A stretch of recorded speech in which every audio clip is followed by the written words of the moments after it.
Estaba pensando cuando venía aquí, después de estar preparando la charla, digo, no me gusta la manera que voy a empezar, tengo que empezar de otra manera, se me ha ocurrido un modo distinto de empezar.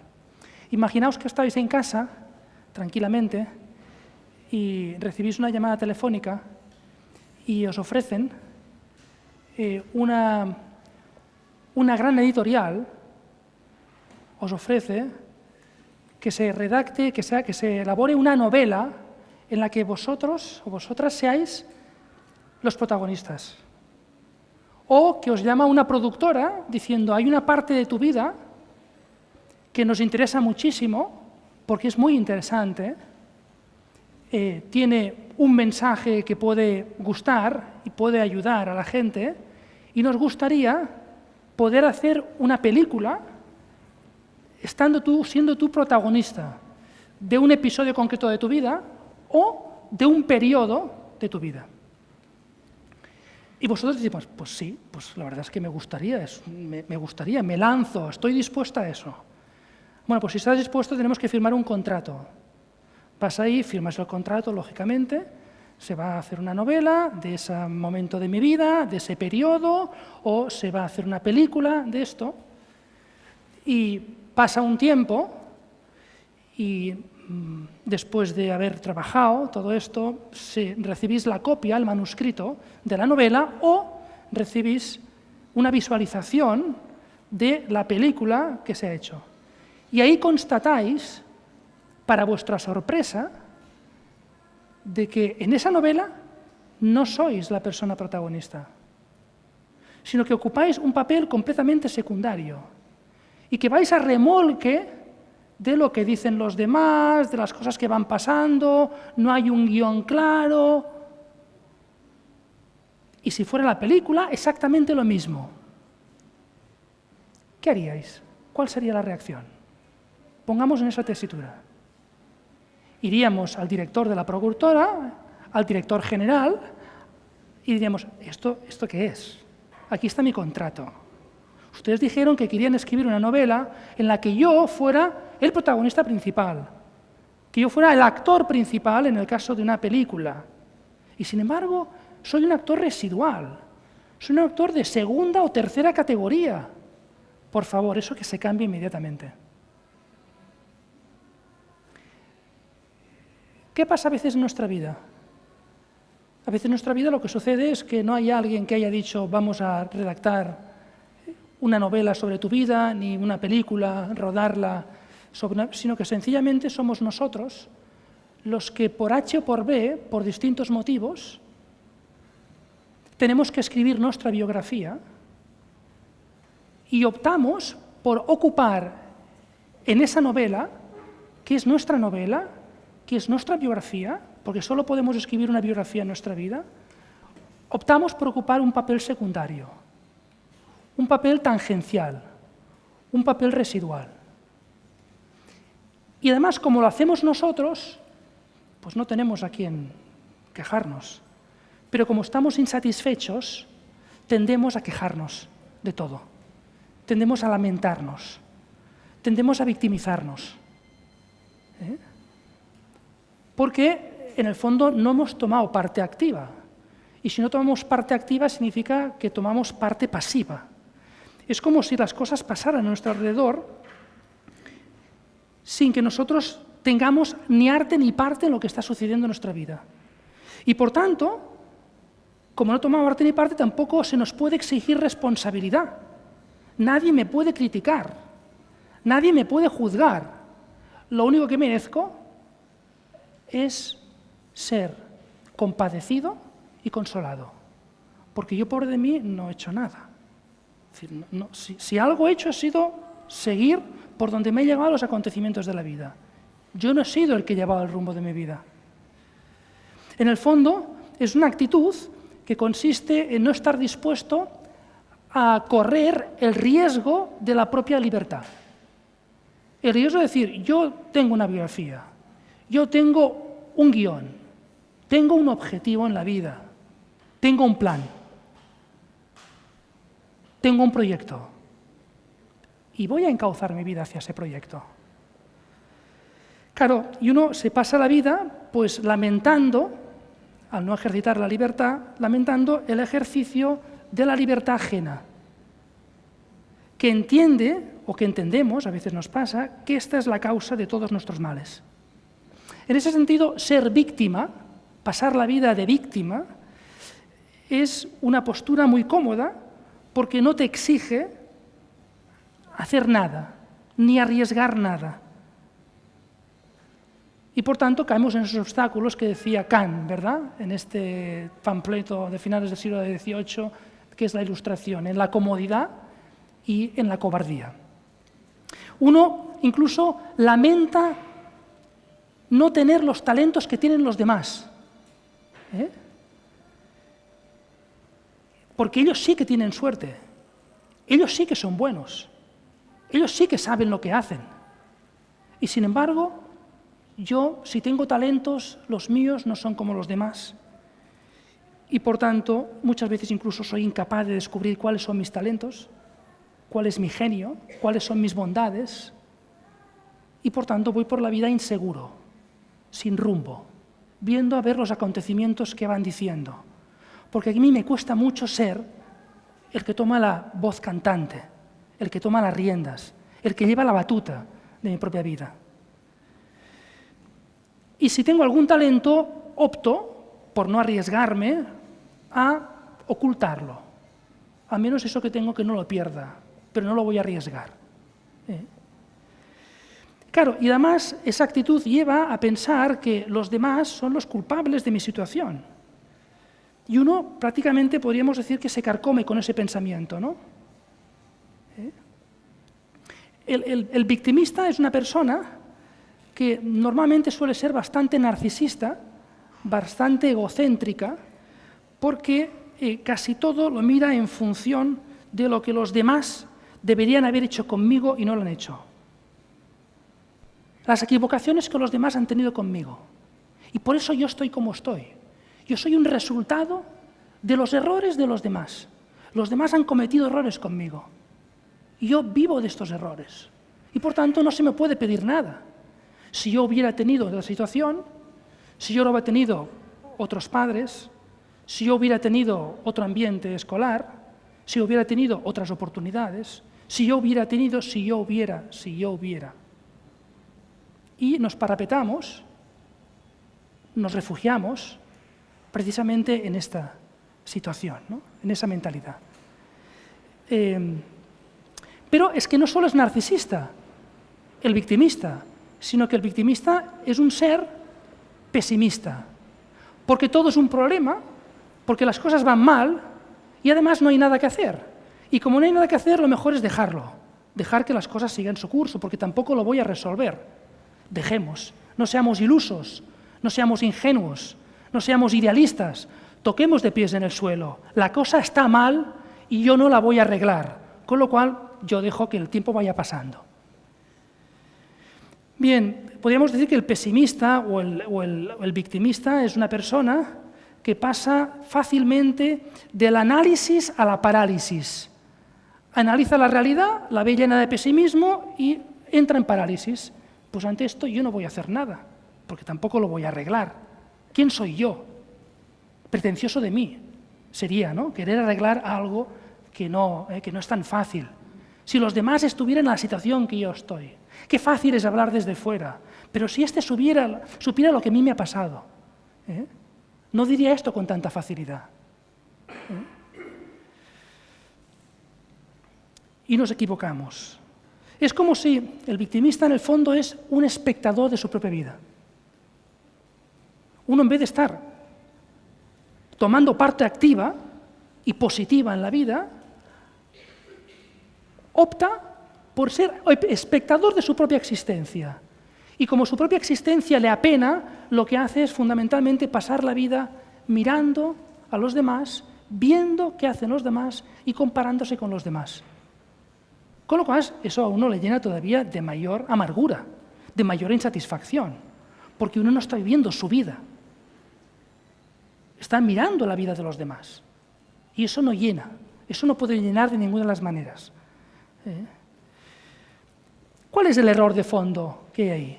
El error de fondo, y eso es una frase un poquito taxativa, pero que me gustaría que si lo pensarais y si luego queréis ver este vídeo lo pusierais, lo apuntarais y le dierais vuelta. La frase es la siguiente, ¿no? Nada ni nadie puede impedir ser libre o vivir en libertad. Nada ni nadie. Y cuando ha habido casos extremos, esta mañana leía una biografía de una mujer sudanesa, del Sudán, del siglo XIX, que a los 7 años fue vendida como esclava, sustraída de su familia, y entonces pasó como esclava a 8 propietarios distintos. Propietarios distintos que abusaron de ella física y moralmente. Una vida horrorosa, podríamos decir. Y al leer algunos de los textos, de las cosas que decía en uno de sus textos, decía, repasando su vida, decía, como esclava,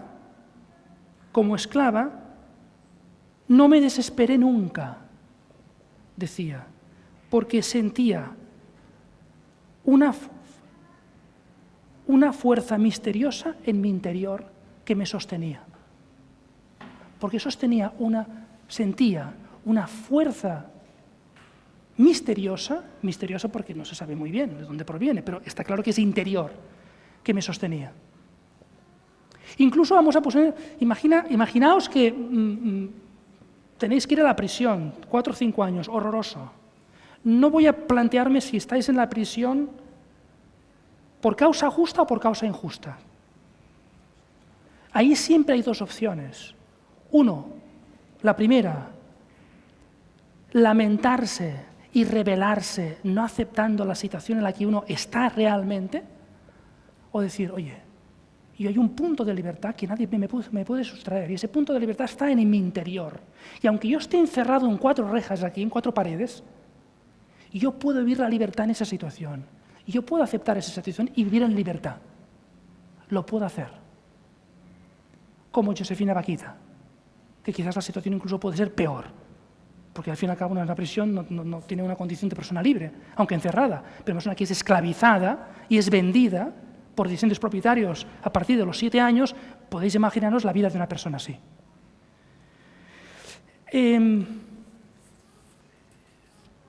Bien, ¿y esto cómo hacer para que no nos pase eso? ¿Cómo hacer que no nos pase eso? Porque a todos nos pasan cosas. A todos nos pasan cosas. Hay cosas que son más duras que otras. Pero el tema está, ¿cuál es la actitud que yo adopto ante las cosas que pasan? Si adopto una actitud activa y positiva, o más bien una actitud pasiva y negativa. Eso es muy importante. Eso es clave. ¿Cuál es la actitud que yo adopto ante eso?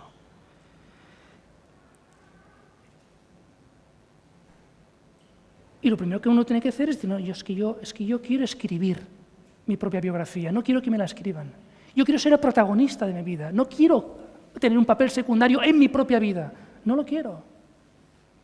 Yo quiero ver mi vida al paso del tiempo y decir, esta ha sido mi vida, esas han sido mis decisiones.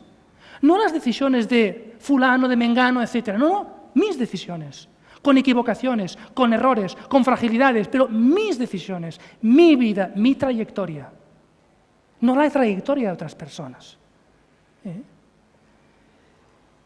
Esto, lógicamente, no es fácil. Ser protagonista de la propia vida y no mero espectador no es sencillo. ¿Y por qué no es sencillo? ¿Por qué no es sencillo? Porque para ser protagonista de la propia vida lo que hay que hacer fundamentalmente es aprender a vivir en libertad. No es un tema de las cosas que me pasan en mi exterior. Claro que las cosas influyen, claro que tengo que gestionarlas, pero al final la respuesta es mía. Yo tengo que responder a eso. Y el modo de responder variará en función de lo que yo quiera hacer. ¿Cuál es la actitud que tengo ante esto? Claro, vivir, en el fondo, aprender a vivir en libertad significa pasar de la pasividad a la proactividad, pasar de la inercia a la iniciativa. y pasar, por tanto, del victimismo al protagonismo. Claro, para esto es necesario, para aprender a vivir en libertad, lo que hay que hacer es conquistar la libertad. La libertad hay que conquistarla, porque es lo más precioso que tenemos, sobre todo porque es lo que nos predispone a hacer lo más grande que puede hacer el ser humano, que es amar y ser amado. Pensar por uno mismo, amar y ser amado. Y esto solo se puede hacer en libertad. Y nadie me lo puede obligar, ni nadie me lo puede prohibir. Lo que sí puedo hacer es autocensurarme. Y yo a mí mismo prohibirme amar. Y prohibirme ser querido. Y prohibirme pensar por mí mismo. Claro que lo puedo hacer, pero nadie me lo puede hacer.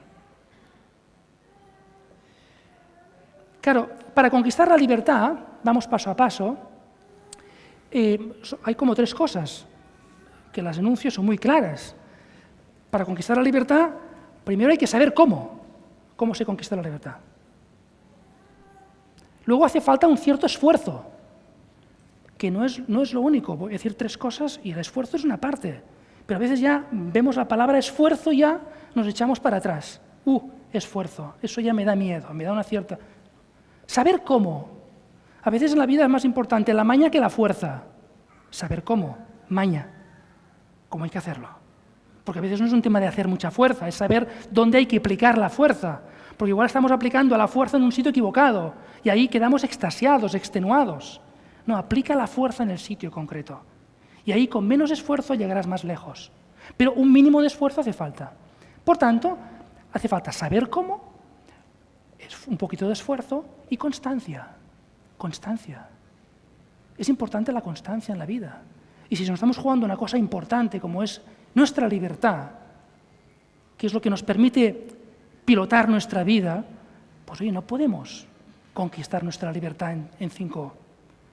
Si Zamora no se ganó en 1 hora, sino tras 7 meses de asedio en nuestra historia de España, en el siglo XI, pues nuestra libertad requerirá más también que 1 hora, y que 1 día, y que incluso de 7 meses.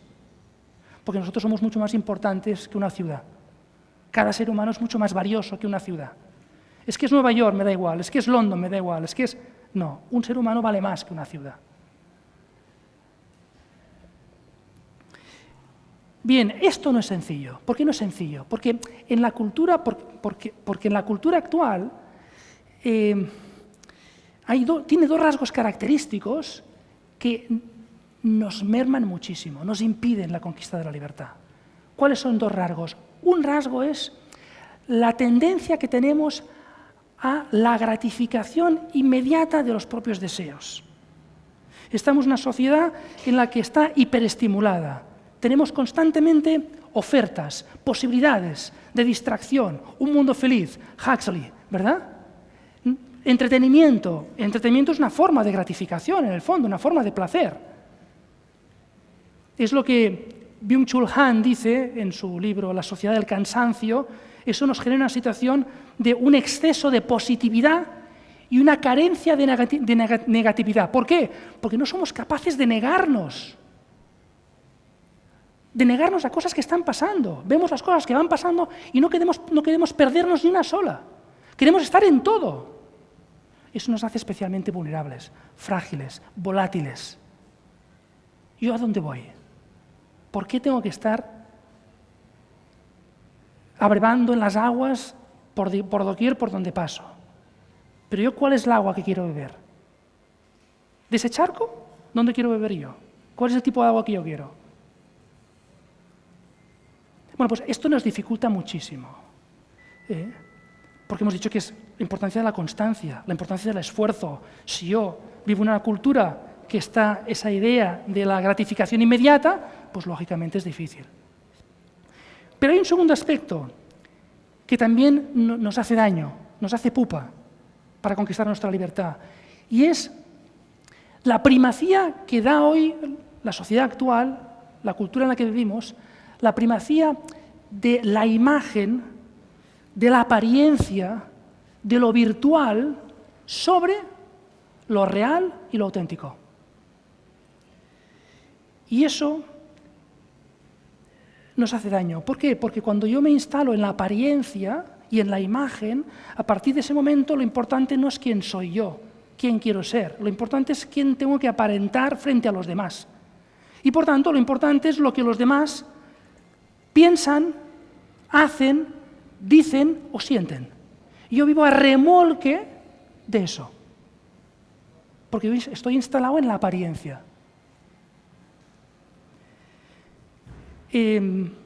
Claro, lógicamente, la gratificación, la inmediatez y la imagen no son amigos, no son camino que facilite o que me permite conquistar la libertad. ¿Y por qué? ¿Por qué no me permite conquistar la libertad eso? Porque el camino de la libertad no pasa por esa gratificación inmediata. No pasa por la inmediatez, tampoco. Ni por la imagen, ni la apariencia. La conquista de la libertad pasa por tener un proyecto personal. Un proyecto que dé sentido a nuestra vida. Una persona necesita vivir con sentido. Y cuando vamos picoteando muchas cosas, porque me gusta eso, me gusta aquello, voy aquí, voy allá, quiero estar en todos los sitios, la pregunta es ¿dónde voy realmente? Porque igual es que no voy a ninguna parte. Porque cuando una persona va a muchos sitios, en el fondo no va a ninguna parte. Y esto tiene que ver, el proyecto personal tiene que ver con la propia misión. Dicho de otra manera, sin un proyecto atractivo, ilusionante, incluso diría apasionante, es muy difícil no dejarse seducir por los atractivos de las gratificaciones inmediatas y de las cosas que me va haciendo la vida. Es muy difícil resistirse a eso. Y por tanto uno opta por la gratificación y por lo exterior, lo aparente. Nietzsche decía algo que alguna vez habréis oído y que lo recoge muy bien Viktor Frankl en su libro El hombre en busca de sentido. Dice, cuando una persona tiene un porqué en la vida, es capaz de superar todos los cómos. Es capaz de superar todos los cómos. ¿Cuáles son los cómos de nuestra vida? Esos cómos que nos lleven a lamentarnos, a victimizarnos, a quejarnos, a estar enemistados con todo el mundo, con la sociedad, con los políticos, con todo el mundo, porque todo es un desastre, no hay nada que se salve. ¿Cuáles son esos cómos? Mi pregunta es, ¿tienes un porqué? Y a veces es lo que nos pasa, que no tenemos un porqué. Esto lo decía, ¿verdad?, el filósofo español Xavier Zubiri, cuando decía que el hombre no es que tenga misión, es que el hombre es misión. El hombre es constitutivamente, el ser humano es constitutivamente misión, misionero podríamos decir. Siente una misión que tiene que llevar a cabo. Y eso da sentido, perspectiva, horizonte a su vida. Y eso es la importancia de un proyecto. No podemos conquistar la libertad si no tenemos proyecto. Y el proyecto tiene que ver con el porqué. Esto que decíamos de inicio, cuando uno tiene un porqué, es capaz de superar todos los cómos. El proyecto tiene que ver con el porqué. El proyecto tiene que ver también con el para qué. ¿Para qué hago las cosas? ¿Para qué me muevo? Y el proyecto tiene que ver con el quién. ¿Qué significa el quién? ¿Quién quiero llegar a ser? ¿Cuál es el tipo de persona que yo quiero llegar a ser? Y yo me gustaría, cuando tenga 50 años, mirar para atrás y ver ese tipo de persona. Esa es la persona que yo quiero ser. Eso, ese quién, ese es el proyecto. Esa es la misión. Claro, el proyecto tiene como 3 notas que voy a sintetizar, pero que son importantes, porque si no lo puedo confundir con otras cosas. Primero, el proyecto es algo que es personal e intransferible, único y repetible. Es decir, nadie va a hacer lo que tú haces. Nadie. Y eso tenemos que tenerlo claro. Yo no puedo intentar emular, imitar, plagiar la vida de los demás. No, tú eres tú. Tú eres tú. Yo y mi circunstancia. A veces nos quedamos con la circunstancia. Porque las circunstancias nos llevan. ¿Y tú qué? Pero soy yo. Yo y mi circunstancia. pero el sumando el resultado de yo en mi circunstancia es único y repetible. Y eso es muy importante. Si mi proyecto, ¿cuál es mi proyecto? Otro aspecto importante del proyecto, y que es fundamental para conquistar la libertad, y es que el proyecto es algo para toda la vida. El proyecto no hay que confundirlo con un objetivo, con un hito. Pues yo quiero ser médico, voy a estudiar medicina, o yo quiero ser el CEO de una empresa, o yo quiero montar un negocio, yo quiero ser... ¿y cuando lo has conseguido, qué? Y si no lo consigues, ¿qué? Esto no es un proyecto. Un proyecto es algo vital, que lleva toda tu vida. No es una cosa de 5 años, 10 años, 15 años, toda tu vida. Que da sentido a tu vida, da coherencia a tu vida. Hace que tu vida no sea la suma de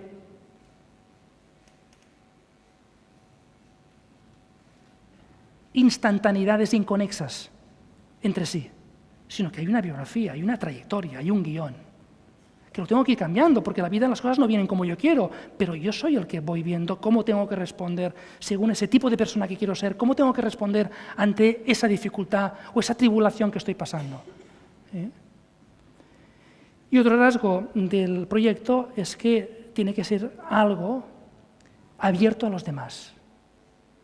Un proyecto no puede ser algo en el que yo me repliego sobre mí mismo, es una cosa autorreferencial, no.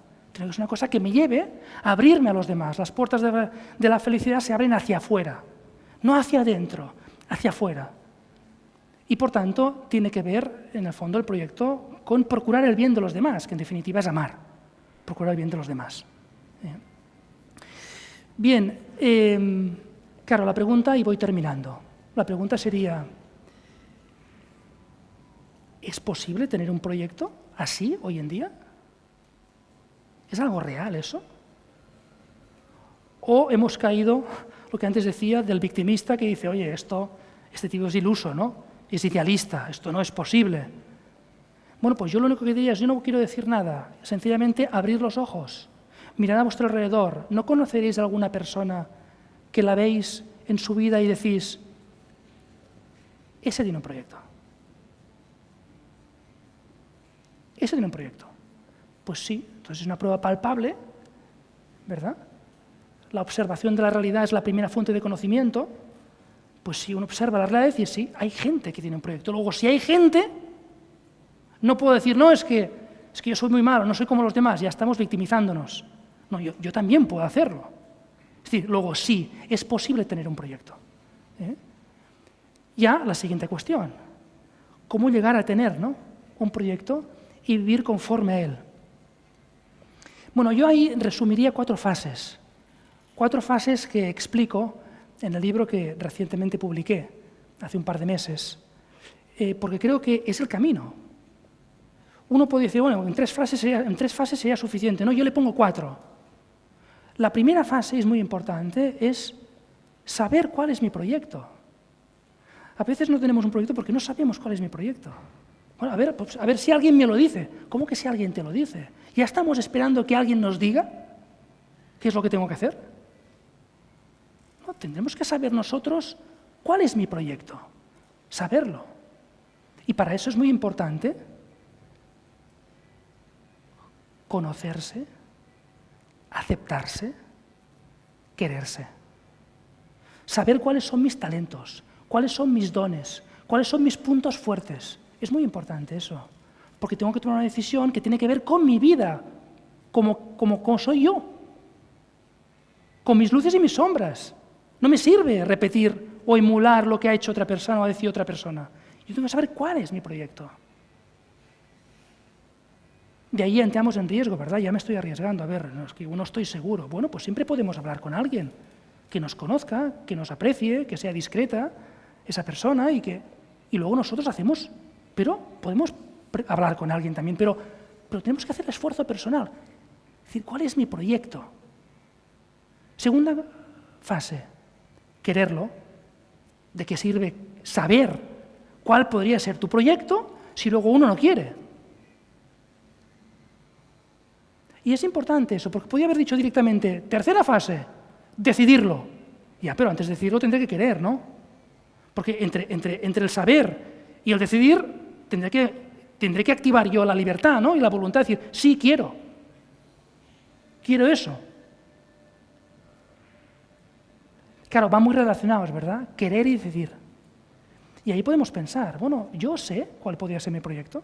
Si no lo sé, lo estoy buscando.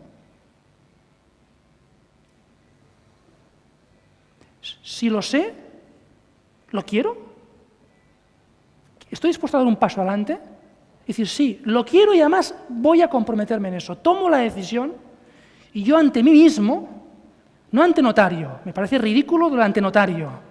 No, el principal fiador somos nosotros mismos, el testigo somos nosotros mismos. Y yo digo que este es el proyecto de mi vida. Y no me hace falta ni de más.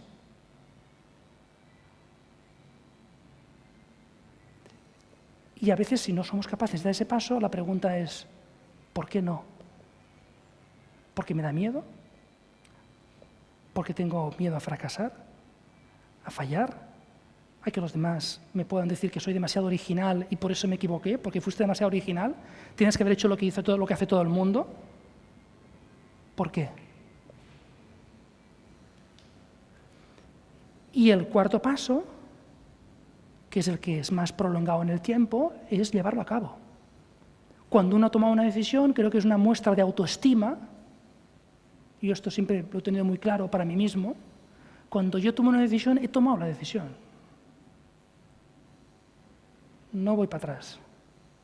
Lo he visto claro, tomo la decisión y eso es lo que voy a hacer. En el tiempo. La realización personal en el tiempo. Que esta es una parte bastante extensa, o la más extensa, del libro este. La relación personal en el tiempo. Es decir, ¿y eso por qué es importante? Es importante porque hemos dicho antes de la constancia, ¿verdad? Hemos hablado de la constancia para conquistar la libertad. Pues oye, el tiempo es importante, ¿no? Imaginaos que nos hubieran dado luz a nosotros y no nos hubieran dado tiempo. Claro, sin tiempo no tengo nada. Sin tiempo ni hay vida, ni hay libertad, ni hay proyecto, ni hay nada. Yo necesito de tiempo. Tiempo. Y tiempo significa una duración. Una duración. Las cosas que valen la pena, que merecen la pena, tienen una duración. El buen vino mejora con el tiempo también. Nosotros valemos más que el vino. Pero es que el buen vino mejora con el tiempo.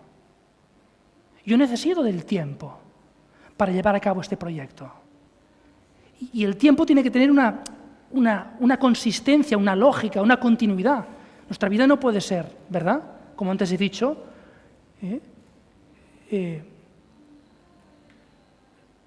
instantaneidades inconexas, porque me gusta esto, me gusta lo otro, tomo esa decisión, pero luego cambio y hago la otra cosa. Y, bueno, igual algunos cambios tenemos que hacer, en la vida a veces hay que hacer cambios, pero ir cambiando conforme nos marcan las gratificaciones que queremos obtener, lógicamente esto no nos ayuda.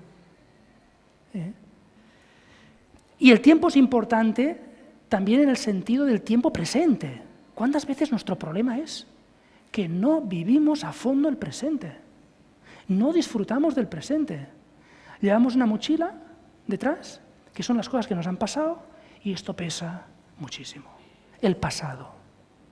Las cosas que he ido poniendo debajo de la alfombra, porque hago como si no estuvieran. Yo piso aquello como que ya no había pasado nada, y esto no es cierto, porque eso te está mermando, te está grabando, te está lastrando.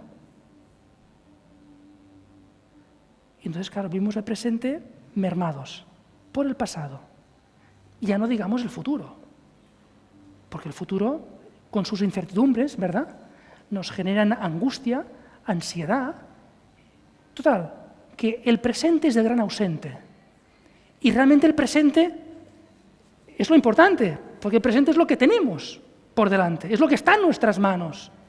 No tenemos en nuestras manos ni el pasado, aunque algunos a veces quieren manipular el pasado, y nosotros lo podemos manipular en nuestra vida, haciendo como si algo no hubiera pasado, y sí que ha pasado, y tiene importancia, y tenemos que aceptarlo y ponerlo en su sitio para que deje de pesar.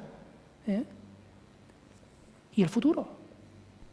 El presente es lo único que tenemos en nuestras manos, y el presente es el único momento en que podemos hacer lo más importante en nuestra vida, que es amar y ser amados. Porque esto solo se puede hacer en el presente. Yo no puedo amar en el futuro. Yo puedo hacer una promesa de futuro de que amaré, pero no puedo amar en el futuro. Yo no puedo amar en el pasado. Solo puedo amar en el presente. Y lo que le llena en la vida es eso, ser capaz de amar y ser amado. Por tanto, eso es importante. El presente, el tiempo. Y vivir el presente en consonancia con aquella persona que quiero ser. Yo no puedo decir que quiero ser ese tipo de persona, pero luego el presente lo vivo de espaldas a eso que quiero ser. Eso no es coherente. Eso no conquista mi libertad. Bien, termino. El otro día daba una conferencia sobre esa cuestión y uno me preguntaba, usted nos ha dicho que en la vida no hay que intentar complacer a los demás en todas las decisiones que tomamos. Y por otra parte, a mí me pregunto, ¿qué pasa cuando en nuestro proyecto personal notamos las renuncias que comportan esa decisión de ese proyecto que hemos hecho en la vida, ¿no? A mí me hizo gracia cómo conectaba las dos cosas. Sacudirse, digamos, a los demás en ese sentido, no estar pendiente de complacerles en todo lo que hacemos, y al mismo tiempo, entendí el motivo.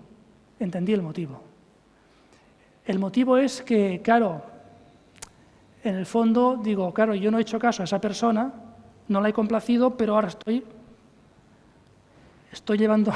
estoy sufriendo las consecuencias de las renuncias que he tomado en esa decisión, sin tomar esa decisión que, si hubiera complacido a esa persona, quizá no tendría esa renuncia.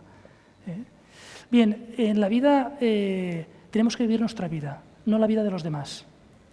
Cuando una persona, y le decía, cuando una persona tiene realmente un proyecto que le ilusiona, que le apasiona y que es el tipo de persona que quiere ser, esa belleza tiene mucho más atractivo, fuerza e intensidad que las pequeñas renuncias que uno tiene que hacer en la vida.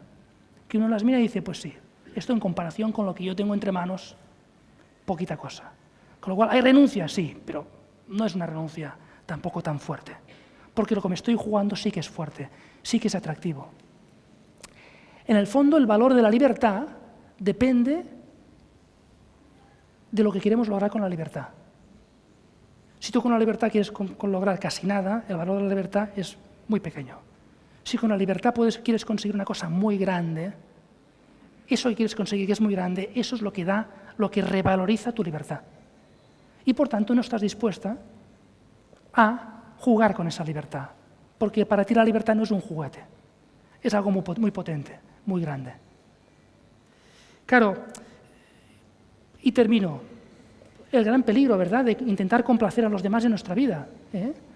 Esa tentación de siempre querer que nuestra vida se ajuste a lo que los demás, antes decía, piensan, hacen, dicen y sienten, ¿no?